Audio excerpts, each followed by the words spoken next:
কাশ্মীরের পাহাড়ে তখন নিঃশব্দ এক রাত। তুষারের ওপর দিয়ে চাঁদের আলো গড়িয়ে পড়ছে। পাহাড়ের নিচে নীলছে ধোঁয়া, হিমেল বাতাসে মিশে যাচ্ছে সেনা শিবিরের কণ্ঠস্বর। হঠাৎ করেই সেই নিস্তব্ধতার ভেতর শোনা গেল একটা ধারাবাহিক গর্জন, তারপর টানা ৫ সেকেন্ড গুলির শব্দ। এলওসির কেরান সেক্টর। ভারতীয় সেনারা নতুন সার্ভাইলেন্স ক্যামেরা বসাতে গিয়েছিল, কিন্তু গুলির বৃষ্টি নেমে আসে হঠাৎ। কয়েক সেকেন্ডের মধ্যেই পরিখার পেছনে পড়ে থাকা সৈনিকরা দিকভ্রান্ত হয়ে পড়ে, কেউ গাছের আড়ালে, কেউ কাঁটাতারের নিচে। বেতার বার্তা ছুটে যায় দিল্লির দিকে। Pakistani troops opened fire, confirmed hit, retreating. দূরে পাকিস্তানি পোস্টে নরম আলো জ্বলছে। এক অফিসার চা হাতে হেসে বলল, আমরা শুধু মনে করিয়ে দিলাম সীমান্ত এখন আগের মতো একতরফা নয়। দিল্লির সাউথ ব্লকের অন্ধকার জানালায় এখন আগুনের মতো আলো। প্রতিরক্ষা মন্ত্রণালয়ের ভেতর জরুরি বৈঠক চলছে। সেনাবাহিনীর সাবেকরা সাম্প্রতিক ঘটনাগুলোর পাতা উল্টে বলছেন, এটা শুধু কাশ্মীর নয়, সীমান্তের উভয় প্রান্তেই সমস্যা। পাকিস্তান পশ্চিমে, বাংলাদেশ পূর্বে, দুই দিকেই আগুন।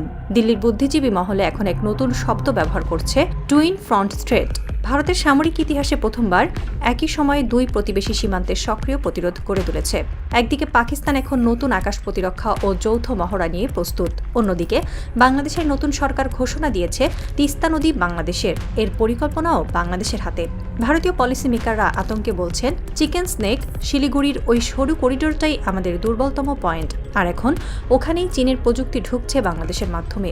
দিল্লির এখন এক ভয়াবহ নিরাপত্তা। গণমাধ্যমগুলোর এডিটোরিয়ালগুলোতে স্পষ্ট সবার মনে একই প্রশ্ন ঘুরছে, আমরা কি ধীরে ধীরে ঘেরাও হয়ে যাচ্ছি?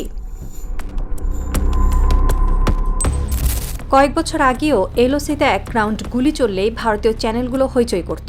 পাকিস্তানের নাপাক চক্রান্ত, ভারত দেবে জবাব। কিন্তু এখন দৃশ্য বদলে গেছে। আজ যখন পাকিস্তানি সেনারা সীমান্তে ভারতীয় পোস্টে গুলি চালায়, ভারতের প্রধান চ্যানেলগুলো খবরটাকে 1 মিনিটের বেশি জায়গা দেয় না, কারণ সবাই জানে এখন গুলি খায় ভারত আর জবাব দেয় না।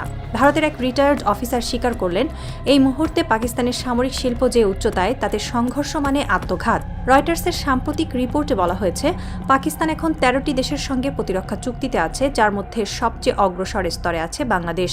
একসময় পাকিস্তান ছিল অস্ত্রের আমদানিকারক দেশ। আজ তারা নিজেরাই F-17 thunder, drone, artillery system, armed vehicle তৈরি করছে।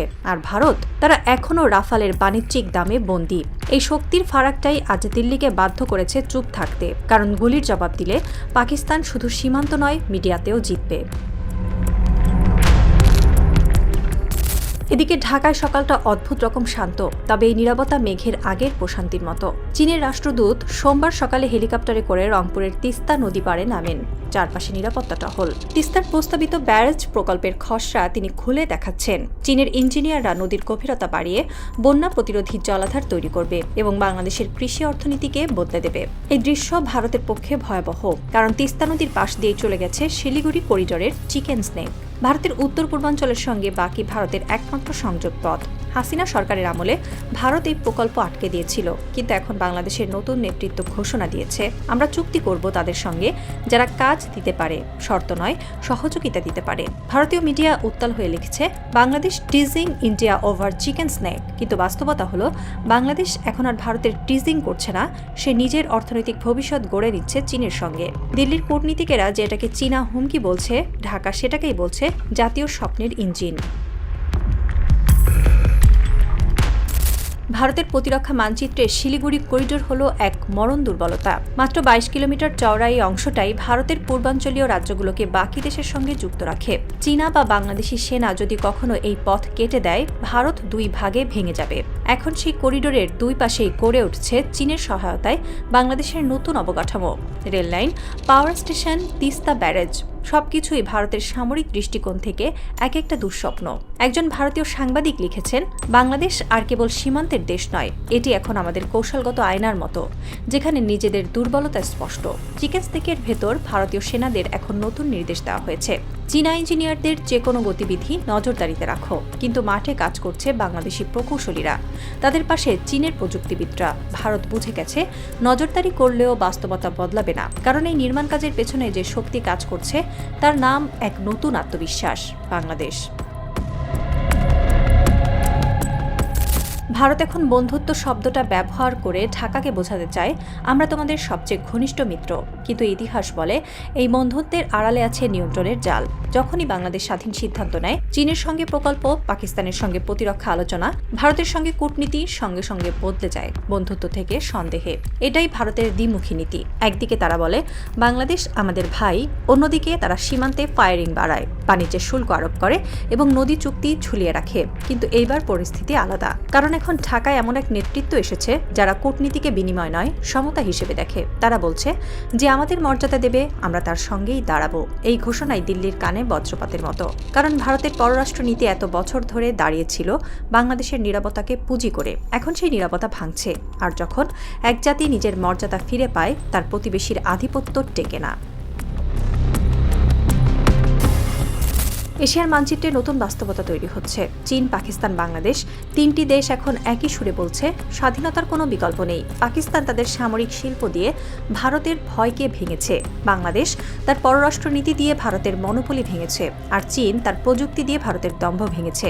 দিল্লির থিঙ্ক ট্যাঙ্কগুলো এখন ভয় পেতে শুরু করেছে। যদি আগামী 5 বছরে বাংলাদেশ, পাকিস্তান, চীন একটি সমন্বিত প্রতিরক্ষা নেটওয়ার্ক তৈরি করে ফেলে, তাহলে ভারতের আধিপত্যের যুগ শেষ হয়ে যাবে। একসময় ভারতের সব সিদ্ধান্তের কেন্দ্রে ছিল হাসিনা ডক্ট্রিন, ঢাকায় যাকে খুশি ক্ষমতায় রাখো, দিল্লির আনুগত্য বজায় রাখলেই চলবে। এখন সেটি বদলে গেছে। আজ বিশ্ব বলছে ইউনুস ডক্ট্রিন, স্বাধীনতা মানে কাউকে তুষ্ট করা নয়, নিজের স্বার্থ রক্ষা করা। ভারতের গণমাধ্যমে এখন হাহাকার, বাংলাদেশ আর আমাদের কথা শুনছে না, কিন্তু এটাই বাস্তবতা। এটা এক নতুন অধ্যায়, যেখানে প্রতিটি দেশের নিজস্ব মর্যাদাই হচ্ছে পররাষ্ট্রনীতির মাপকাঠি। ভোরের প্রথম আলোতে দেখা যায় কাশ্মীরের পাহাড়ে তুষারের ওপর গলে পড়ছে রক্তের দাগ। সীমান্তে এখন নিস্তব্ধতা, কিন্তু তার শান্তি নয়, এটা এক নতুন অধ্যায়ের শুরু। ঢাকায় একই সময়ে তিস্তা নদীর ওপরে দাঁড়িয়ে চীনা প্রকৌশলী নদীর গভীরতা মাপছেন। পাশে বাংলাদেশের তরুণ ইঞ্জিনিয়ার বলছেন এই মাটি আমাদের, এই নদীও আমাদের। দিল্লির আকাশে সূর্য ওঠে, কিন্তু আলোটা যেন ঝলসে দেয় দক্ষিণ ব্লকের দেয়াল। প্রতিরক্ষা মন্ত্রণালয়ের একজন কর্মকর্তা বিড়বিড় করে বলেন, আমরা আমাদের শত্রু চিনি না, আমাদের ভয়টাই আমাদের শত্রু। সেই ভয়ই আজ দিল্লির রাজনীতিকে ছিন্ন ভিন্ন করে দিচ্ছে, কারণ পূর্বে আর পশ্চিমে দুই প্রতিবেশী এখন একসঙ্গে বলছে আমরা কাউকে ভয় পাই না। বঙ্গোপসাগরের বাতাসে ভেসে আসে দূরের প্রতিধ্বনি। প্রতিরোধের যুগ শুরু হয়েছে। এটাই নতুন দক্ষিণ এশিয়া, যেখানে নয়াদিল্লির দম্ভ নয়, ঢাকার দৃঢ়তা আর ইসলামাবাদের প্রতিরোধী ভবিষ্যতের মানচিত্র আঁকছে। দক্ষিণ এশিয়ার রাজনীতি এখন দাঁড়িয়ে আছে এক সন্ধিক্ষণে। ভারত যতই বলুক সে মহাশক্তি, বাস্তবতা হলো প্রতিবেশীরা এখন তার ছায়া থেকে বেরিয়ে আসছে। যে সময় ভারত একা নাচত, এখন সেই সময় ফুরিয়েছে। বাংলাদেশ ও ভারত মিলে একটি নতুন ভূরাজনৈতিক সমীকরণ তৈরি করছে, যার নাম প্রতিরোধের অক্ষ। এই অক্ষ কেবল অস্ত্র বা অর্থনীতির নয়, এটা আত্মসম্মানের অক্ষ, যেখানে প্রতিটি জাতি বলছে আমরা স্বাধীন এবং আমরা প্রস্তুত। দিল্লির জন্য এটাই সবচেয়ে বড় সংকেত। শক্তি দিয়ে নয়, সম্মান দিয়ে এই অঞ্চলে টিকে থাকতে হবে। অন্যথায় সীমান্তের ওপারে যে সূর্য উঠছে, সেই আলো একদিন ভারতের আধিপত্যের ছায়া মুছে দেবে চিরতরে।